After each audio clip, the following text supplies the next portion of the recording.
आइए सुनिए, देखिए, समझिए सनातन सत्य। जैसी दृष्टि वैसी सृष्टि, दृष्टि विज्ञान। कुदरत, कुदरती रचना एवं कुदरत के कानून से शाश्वत सुख की प्राप्ति। जोधपुर के परम पूज्य महात्मा उपासक प्रोफेसर डॉक्टर सोहन राज तातेड़ के निर्देशन में सनातन सत्य। जैसी दृष्टि वैसी सृष्टि, दृष्टि विज्ञान।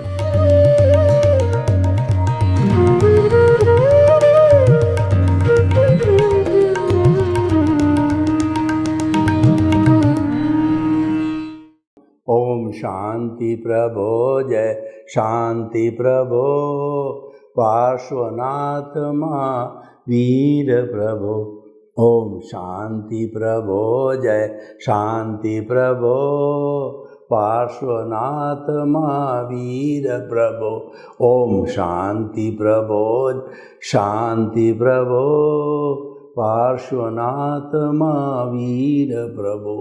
हे मेरे भीतर विराजमान शुद्ध आत्मा भगवान, मुझे ऐसी शक्ति दो, जागृति दो कि मैं किसी के दोष नहीं देखूं और मेरे मन में किसी के प्रति बुरे भाव नहीं आवे। मेरा राग द्वेष हर क्षण घटता रहे, मेरा संभाव बढ़ता रहे, मेरे द्वारा किसी को दुख न हो और मैं किसी के प्रति अभिप्राय और ओपिनियन नहीं दूं।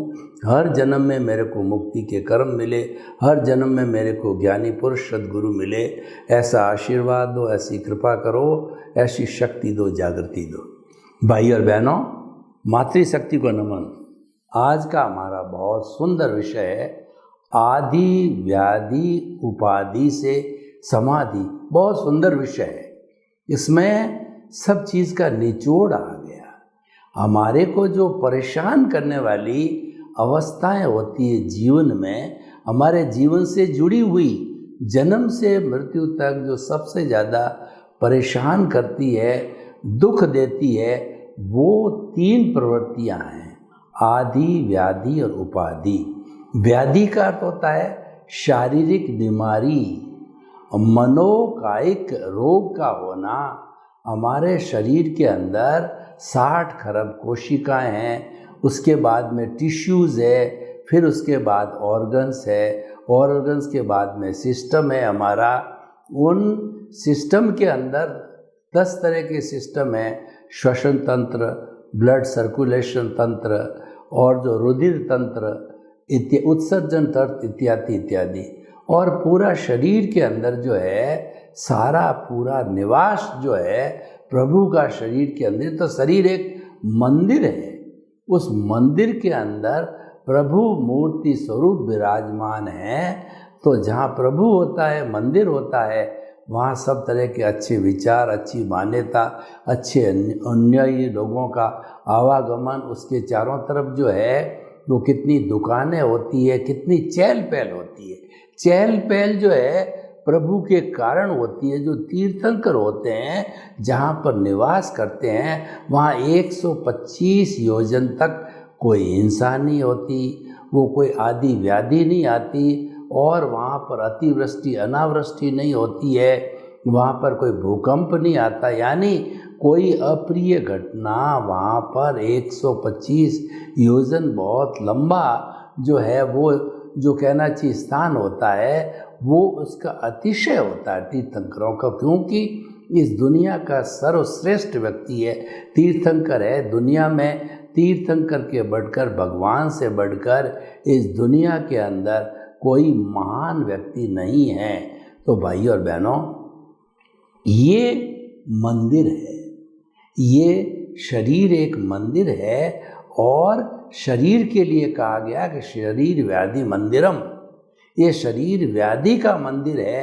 वही बात हम कह रहे हैं कि जो हमारे जो व्याधि आती है, और शरीर के लिए यह भी कहा गया है कि शरीर माध्यम खलु धर्म साधनम, जो भीतर प्रभु बैठा है, इसको मुक्त करने के लिए, इसको मोक्ष में भेजने के लिए, शाश्वत सुख की प्राप्ति करने के लिए भी यही शरीर काम आता है, यही माध्यम होता है। तो ये आदि जो है, व्याधि जो है, हमें शारीरिक बीमारियों में बहुत तकलीफ करती है और ये हमारे भावों को भी बिगाड़ती है। लेकिन हमें जो है व्याधि जब आती है तब हमें कहना चाहिए निश्चल होना चाहिए, यानी हमें प्रभावित नहीं होना चाहिए, हमें भेद विज्ञान करना चाहिए, हमें जुदापन की जागृति करनी चाहिए कि ये जो व्याधि आई है ये तो मन वचन काया रूपी शरीर को आई है।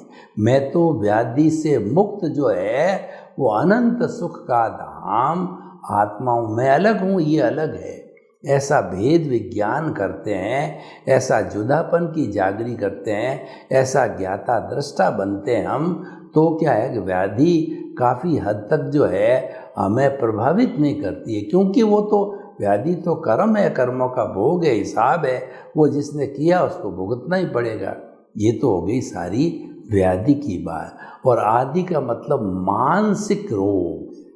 देखिए कुछ ऐसे रोग होते हैं जो कि मस्तिष्क से जुड़े होता है, जैसे वहम हो जाता है, वहम की दवा हकीम के पास ही नहीं होता है, व्यक्ति को मिसअंडरस्टैंडिंग हो जाती है, व्यक्ति कोई मान्यता को लेकर के चलता है और व्यक्ति को किसी चीज़ में टेंशन हो जाता है, यानी उसने जो है कोई ऐसा कार्य कर दिया, अनैतिक कार्य है कि उसको वो कसोटता रहता है। और मानसिक चिंता यह भी होती है, व्यक्ति ज़रूरत से ज़्यादा संग्रह करता है, चिंता सताती, इनकम टैक्स वाले ले जाएंगे और जो मेरे रेड पड़ जाएगी, या जो है वो कोई चोर डकैत आ जाएंगे, तो ऐसा चिंतन मतलब मानसिक टेंशन होता है।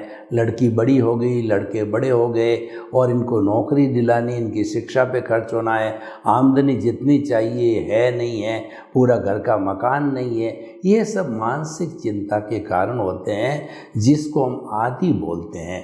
तो हमें व्याधि को ठीक करने के लिए, शारीरिक जो है कष्ट को ठीक करने के लिए जो प्रयोग है वह हमें जो है, हमें क्या कहते हैं, आसन करना चाहिए। जितने जितने आसन हैं वो हमारे शरीर के वो जितने भी मसल्स हैं उनको डक्टाइल रखते हैं, उनको नरम रखते हैं। तो उनको नरम रखने से और श्वास की क्रिया करनी चाहिए, अनुलोम विलोम करना चाहिए, त्राटक करना चाहिए, और हमें जो है वो कई तरह के जो है वो योग के साधन अपनाने चाहिए, मॉर्निंग वॉक करनी चाहिए, जिससे हमारी आदि पे नियंत्रण रखे। और व्याधि जो है, क्योंकि ये मन से जुड़ी हुई है, तो ये भावनात्मक जो है वो, ये जो मन से जुड़ी होने कारण जो है हमें मेंटल के पीस के लिए मेडिटेशन करना चाहिए। मेडिटेशन जो है आलंबन ध्यान और निरालंबन ध्यान है, ये दो तरह के ध्यान है। आलंबन ध्यान के ऊपर हम किसी भगवान की, इष्ट की मूर्ति, गुरु की मूर्ति वगैरह है, उसका आलंबन लेकर के सारी एकाग्रता एक बिंदु पर लाते हैं। एक बिंदु पर लाने पर हमारी जो आदि है उसको हम भूल जाते हैं और हमारे भीतर बहुत बड़ी शक्ति का संचार होता है। कैसे होता है? आपने स्कूली लाइफ में प्रिज्म का जो है एक्सपेरिमेंट किया होगा कि एक वाइट कलर का क्रिस्टल क्लियर प्रिज्म होता है, उसके ऊपर सूर्य की किरण पड़ती है और फिर उस किरण से रिफ्रैक्शन होता है। तो जिस दूसरी तरफ जो रिफ्रैक्शन होता है और जिस बिंदु पर जहाँ पर सारी किरणें इकट्ठी हो जाती, उस बिंदु के पास में जो है अगर हम कागज़ को लगाते हैं तो इतनी ऊर्जा होती है, इतनी उष्णता होती है, वो कागज़ जलने लग जाता है, अग्नि पैदा हो जाती। तो ठीक उसी तरह से जब हम एकाग्रता से मेडिटेशन करते हैं तो हमारे भीतर जो है एक तरह की ध्यान की अग्नि पैदा हो जाती है, हमारी विटालिटी, प्राण ऊर्जा है सक्रिय हो जाती है, क्योंकि जो है हमारी शक्ति जो बाहर खर्च हो रही थी वो हमने भीतर एक जगह संचय कर लिया है। तो हमें आदि को मिटाने के लिए जो है वो मेडिटेशन करना चाहिए और आदि के जो मेंटल टेंशन के जो कारण हैं उन कारणों को जो है हमें एक कागज़ पर लिखना चाहिए कि कौन कौन से कारण हैं जिनके कारण जो है मुझे ये आदि हो रही है। तो उन कारणों को एक एक करके समाप्त करना चाहिए। जैसे उदाहरण के तौर पर देखिए कि आपकी आमदनी जो है मंथली 20,000 रुपया, खर्च 25,000 कर रहे हैं, तो आप नियंत्रण कीजिए कि 5,000 के खर्चे को रोकिए। और दूसरा, आप बिजनेसमैन हो, आप ट्रेडिंग करते हो, तो आपने ओवरलोडिंग काम चालू कर दिया, आपने ऑर्डर बहुत ज़्यादा ले लिया, एडवांस बहुत ज़्यादा ले लिया, उतनी आप सप्लाई कर नहीं पाते हो और आप बहुत ज़्यादा काम करना पड़ रहा है कैपेसिटी से, आप बीमार पड़ जाते हो। तो हमें जो है उन कारणों को पता करो। मान लीजिए आप नौकरी करने वाले हो और आपका जो है वो आपके बॉस से जो कोई अनबन हो गई है, तो आप बॉस से जाकर के सॉरी फील कर दो, मेरे से गलती हो गई है। पत्नी से अनबन हो गई है, भाई से अनबन हो गई है, फादर से अनबन हो गई है। तो जब ये अनबन का आप जो है उनके साथ बैठ करके क्षमा याचना कर लोगे, तो क्षमा याचना करने से जो है वह शुद्धिकरण हो जाता है, प्रायश्चित है, वो करने से जो है हमारी मेंटल पीस जो है हो जाती है। और दूसरा, जो भगवान ने जो बताए हैं आलोचना, प्रतिक्रमण, प्रत्याख्यान है कि हमारे से कोई गलती हो गई है, गलती को स्वीकार करो। और जो है वो जो अतिक्रमण हो गया किसी के साथ, जिसके कारण जो है ये आदि खड़ी हुई है, तो उससे क्षमा याचना कर लो, वो प्रतिक्रमण कहलाता है। और दूसरा क्या है, प्रत्याख्यान कहलाता है कि अब मैं भविष्य के अंदर जो है ऐसी गलती पुनः नहीं करूँगा। तो वो जो है आप उसका प्रत्याख्यान संकल्प करो। तो ये आदि, व्याधि। और तीसरा उपाधि। उपाधि होती है कि हमारे जितने इमोशंस हैं, पॉजिटिव इमोशंस तो अच्छे हैं, पॉजिटिव इमोशंस हमारे को ताकत देते हैं, हमको आगे बढ़ाने वाले होते हैं, उत्साह का संचार करते हैं। और जो नेगेटिव इमोशंस हैं, जैसे क्रोध है, अहंकार है, माया है, लोभ है, और 18 तरह के नेगेटिव थॉट्स है, प्राणातिपात, मर्षावाद, अदत्ता दान, मैथुन, परिग्रह, क्रोध, मान, माया, लोभ, राग, द्वेष, कलह, अव्याख्यान का शून्य, पर परिवाद, रति अति, माया, मर्षा, मिथ्या दर्शन, शल्य पाप। ये जो जितने नेगेटिव थॉट्स है, इन नेगेटिव थॉट्स को पॉजिटिविटी में बदलो। यानी जितनी जितनी नेगेटिविटी होगी वो हमारे भावनात्मक विकास को खराब करेगी और वह जो है हमारे में उपाधि पैदा कर देगी। उपाधि मतलब बाहर से आया हुआ, जैसे कि आपको बीए की उपाधि मिली, एमए की उपाधि मिली, पीएचडी की उपाधि मिली, तो उसी तरह से हमारे जो इमोशंस जो खड़े हो गए हैं, उन इमोशंस के कारण ये उपाधि आ जाती है और व्यक्ति गलत रास्ते पर चला जाता है, अनैतिकता करने लग जाता है, घूसखोरी करने लग जाता है।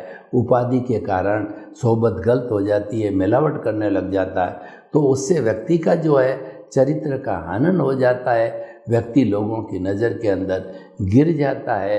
तो हमें जो उस उपाधि को रोकना चाहिए, उपाधि को जो है रोकने के लिए हमें जो है अपने चरित्र को मजबूत बनाना चाहिए। हमारे इमोशनल क्वोशेंट है, उसको ठीक करने के लिए हमें प्राणायाम करना चाहिए। देखिए, मैं आपको एक प्रयोग करके अभी बताता हूँ कि प्राणायाम करने से किस तरीके से हम उपाधि से जो अलग हो सकते हैं। तो छोटा सा प्रयोग हम कर लेते हैं। आंखें कोमलता से बंद कर दीजिए और रीढ़ की हड्डी को एंटीना की तरह सीधा रखिए और जो है वो आप जिस आसन में 10-15 मिनट आराम से बैठ सकते हैं, सुखासन, पद्मासन, उस आसन के अंदर बैठ जाइए और दोनों हाथ की हथेलियों को जो है वो आप ध्यान मुद्रा में कर लीजिए। अब हम जो है थोड़ा सा पहले कायोत्सर्ग करते हैं, अपने चित्त को जो है पूरे शरीर में धीरे धीरे, मैं बोलता रहूँगा, आप चुप रहेंगे, जो एक्शन मैं कहता हूँ वो करते रहिए। पूरे शरीर के अंदर निचला भाग, मध्य का भाग, ऊपर का भाग, धीरे धीरे धीरे धीरे पूरे शरीर के अंदर चित्त को घुमाइए और ऑटो सजेशन दीजिए कि जो है पूरा शरीर शिथिल हो जाए।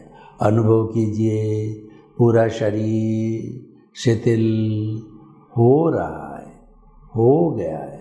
पूरा शरीर शिथिल हो गया है, कहीं अकड़न नहीं, जकड़न नहीं, तनाव नहीं, भारीपन नहीं, स्ट्रेस नहीं, स्ट्रेन नहीं।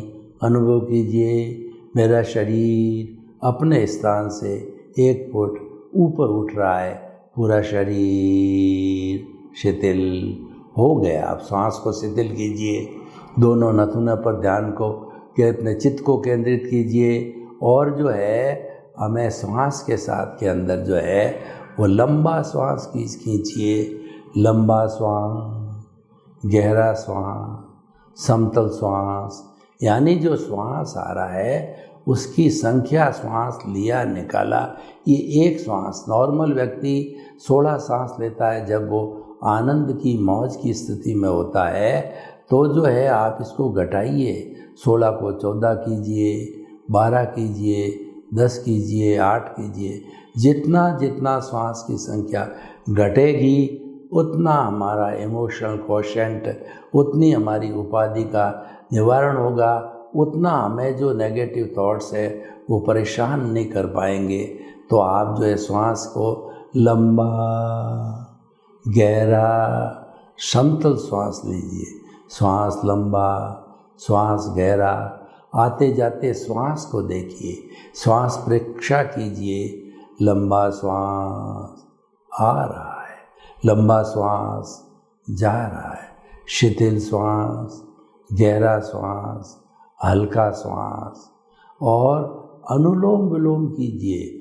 आप लेफ्ट साइड से सांस को लीजिए, राइट साइड से निकालिए, राइट साइड से लीजिए, लेफ्ट साइड से निकालिए। कुंभक मतलब भीतर रोक सकते हैं, सुविधानुसार रोकिए।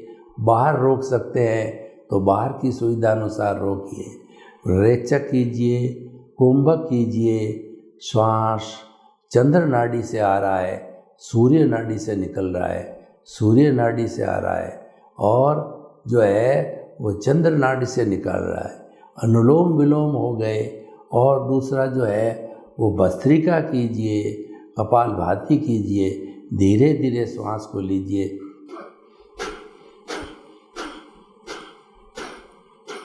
ये कपालभाति है। और थोड़ा तेज स्पीड से लेते हैं,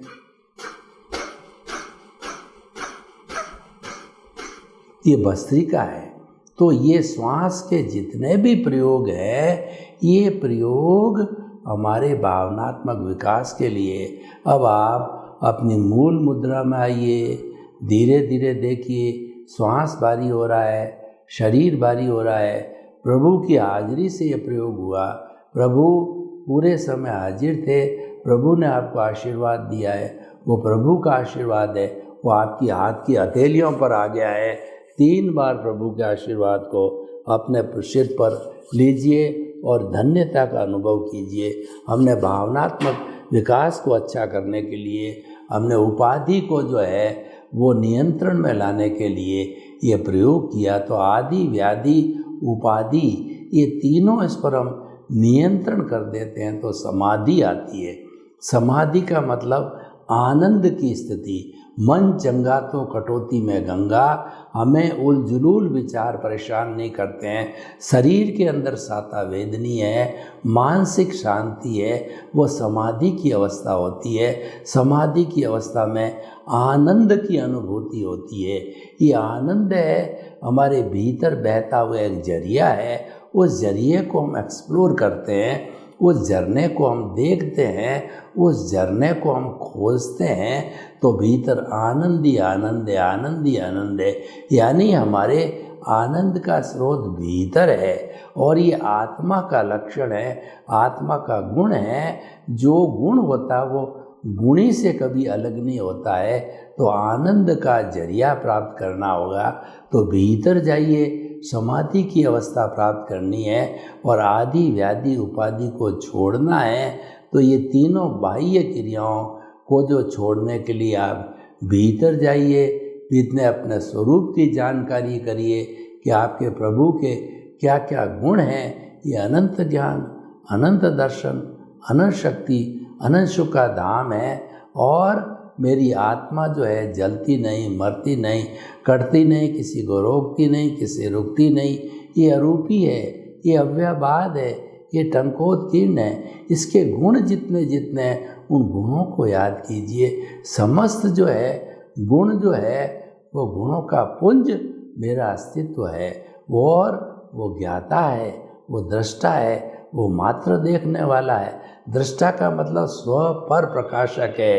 वो केवल जो है दृष्टि देने वाला होता है और कुछ भी काम नहीं करता मेरा प्रभु। उस प्रकाश से जो है हम दृश्य देखते हैं। दृश्य, दृष्टि और दृष्टा। दृष्टि देने वाला जो है वो स्व पर प्रकाशक दृष्टा है। उस दृष्टि का उपयोग करना, जो ही दृष्टि का उपयोग करेंगे तो आदि व्याधि उपाधि समाप्त हो जाएगी। क्योंकि आदि व्याधि उपाधि जो है मन वचन काया से जुड़ी हुई है, परंतु मैं मन वचन काया नहीं हूँ। मन वचन काया से मुक्त ऐसा मैं शुद्ध आत्मा हूँ। ऐसा हम चिंतन करेंगे, बार बार जो है मेडिटेशन करेंगे, ध्यान में लाएंगे कि मन वचन काया से मुक्त ऐसा मैं शुद्ध आत्मा हूँ, तो हमारी आदि व्याधि उपाधि समाप्त होती जाएगी और हम समाधि को प्राप्त करेंगे। समाधि का स्थान बहुत उच्च स्थान है। सभी धर्म दर्शनों ने मुक्ति की प्राप्ति के लिए समाधि में अवस्था में आने की प्रेरणा दी है। और समाधि जो है हमारे जीवन का लक्ष्य है और समाधि प्राप्त जिसको हो जाती है उसके जीवन के सारे पुरुषार्थ पूरे हो जाते हैं। ये आर्त ध्यान, रौद्र ध्यान है, दोनों आदि व्याधि उपाधि से जुड़े हुए रहते हैं। तो आदि व्याधि उपाधि को समाप्त करने के लिए, उस पर नियंत्रण करने के लिए हमें जो है आर्त ध्यान, रौद्र ध्यान को छोड़ के धर्म ध्यान को प्राप्त करना चाहिए। धर्म ध्यान का अर्थ हुआ कि अगर हम कुल धर्म की बात करें तो मन वचन काया की शुभ प्रवृत्ति करो। और जो हम आत्म धर्म की बात करें तो जो है आत्मा ही ज्ञान है, ज्ञान ही आत्मा है। एक आत्मा, आत्मज्ञान ही सच्चा ज्ञान है, शेष सब अज्ञान है। तो आत्मा की सतत जागृति रखो। ये जागृति हमारा रियल पुरुषार्थ है। आत्मा के करीब रहना, आत्म साक्षात्कार करना, इंट्रोस्पेक्शन करना और जो है आत्म ध्यान करना, आत्म स्व निरीक्षण करना। आत्म निरीक्षण यानी केंद्र में आत्मा होनी चाहिए। कौन सोया? सोहनराज रूपी पुतला सोया। किसने भोजन किया? कि इस सोहनराज रूपी पुतले ने भोजन किया। कौन रो रहा है? सोहनराज रो रहा है। कौन हंस रहा है? कि ये पुतला हंस रहा है। तो ये मन वचन काया रूपी पुतला अलग है, मैं अलग हूँ। जुदापन की जागृति करना चाहिए। जुदापन की जागृति रियल पुरुषार्थ है, वो हमारा जो है रियल ट्रुथ है। और मन वचन काया क्रिया से जुड़ा हुआ है, ये रिलेटिव पुरुषार्थ है। शुभ क्रिया अच्छी है, शुभ क्रिया से हमारे जो है पुण्य का अर्जन होता है और शुद्ध भाव जो कि आत्मा से जुड़े हुए होते हैं उससे हमारा वैसा पुण्य मिलता है जो कि हमारे मोक्ष के लायक और सहायक है। यानी जितना जितना सीधा हम आत्मचिंतन करेंगे, आत्मरमण करेंगे, उतना उतना हम मुक्ति के करीब जाएंगे, रियल पुरुषार्थ के करीब जाएंगे। तो कहने का अर्थ ये कि आत्मा से जुड़ते हो तो आप जो है ज्ञान से जुड़ते हो, और मन वचन काया से जुड़ते हो तो आप अज्ञान से जुड़ते हो। अज्ञान रिलेटिव सत्य है और ज्ञान विज्ञान है, वो रियल सत्य है। ज्ञान से प्रारंभ करके और हम विज्ञान तक पहुंचते हैं। यानी ज्ञान की हमारे गुरु से कहिए या ज्ञानी पुरुष के संसर्ग से ज्ञान मिलता है, उसकी एप्लीकेशन करेंगे तो हमारा जो बाह्य और भीतरी जगत है दोनों में संतुलन बना रहेगा। बाहर का जो व्यवहार जगत है वो हमारा भुगतान है, वो हमारा हिसाब है, वो क्लियर करना पड़ेगा। और जब वो पूरा क्लियर हो गया तो पूरा क्लियर होने के बाद के अंदर हमारा पुरुषार्थ करने वाली जो चेतना, जिसको हम प्रतिष्ठित आत्मा कहते हैं, वो प्रतिष्ठित आत्मा का संपूर्ण पुरुषार्थ जब पूरा हो जाता है तो केवल दर्शन की स्थिति आती है। वही हमारे जीवन का लक्ष्य है और वो समाधि से प्राप्त होता है।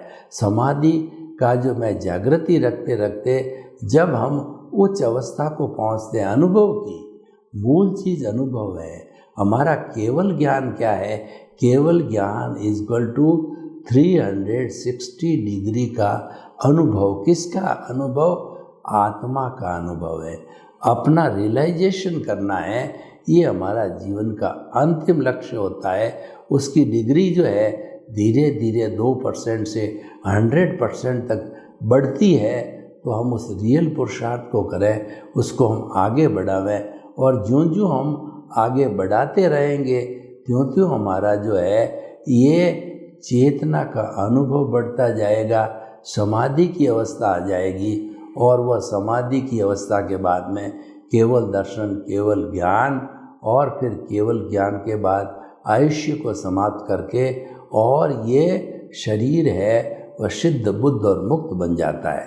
तो भाइयों और बहनों, आज अगर इस एपिसोड को हम ओपन टू दी ऑडियंस करते हैं तो ऑडियंस के साथ में ओपन करने का अर्थ है कि इस विषय की रिलीवेंस, इस विषय की सार्थकता और इस विषय की जो है हम क्या उपयोगिता समझते हैं, ये मालूम करेंगे। तो ये मालूम करने से जो है हमारा जीवन सफल हो सकता है। सर्वे भवन्तु सुखिनः, सर्वे सन्तु निरामया। लोक के सब जीवों को सुख मिले, शांति मिले, आनंद मिले, प्रेम मिले और आदि व्याधि उपाधि से निवृत्त होकर वो समाधि को प्राप्त करे। आपके प्रति मंगल भाव। ओम शांति।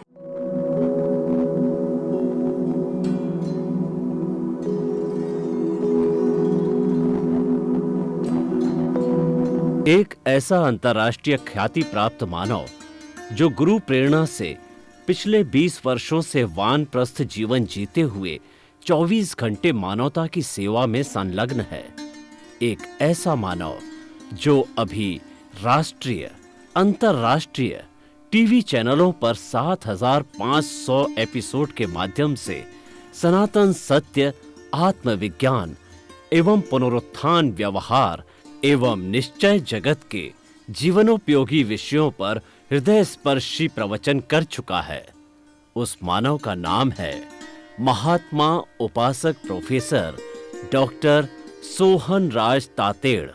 प्रोफेसर तातेड़ द्वारा योग, दर्शन, शिक्षा विषयों पर रचित पीएचडी स्तर के 250 शोध ग्रंथ भारत के 100 प्रतिष्ठित विश्वविद्यालयों में शोधार्थी पढ़ रहे हैं तथा वे सभी शोध ग्रंथ वहां की सेंट्रल लाइब्रेरियों में उपलब्ध हैं। महात्मा सोहन राज ने अभी तक हजारों स्कूलों, कॉलेजों, विश्वविद्यालयों एवं संस्थाओं में सेमिनार, वर्कशॉप, कैंप लगाकर लाखों विद्यार्थियों को योग, दर्शन, शिक्षा का प्रशिक्षण देकर उन्हें सुसंस्कारित किया। डॉक्टर तातेड़ ने भारतीय संस्कृति उत्थान के 4000 से अधिक समसामयिक विषयों पर आर्टिकल लिखकर ऑनलाइन जर्नल, पत्रिकाओं, वेबसाइट्स पर प्रकाशित किया, जिसका उपयोग लाखों पाठक कर रहे हैं। उपासक तातेड़ के 5000 से अधिक आज का सुविचार, आज का शुभ संदेश, आज का मंगल भावना योग आदि चिंतन websites, Twitter, blogger, Facebook, YouTube माध्यमों से लाखों लोग अपना जीवन निर्माण कर रहे हैं। मानवता के मसीहा ऐसे महामानव महात्मा सोहन राज तातेड़ के प्रोफाइल को अभी तक विश्व के 20 लाख दर्शक यूट्यूब पर, 12 लाख गूगल पर एवं लाखों दर्शक फेसबुक, ब्लॉगर, ट्विटर और इंस्टाग्राम पर देख चुके हैं।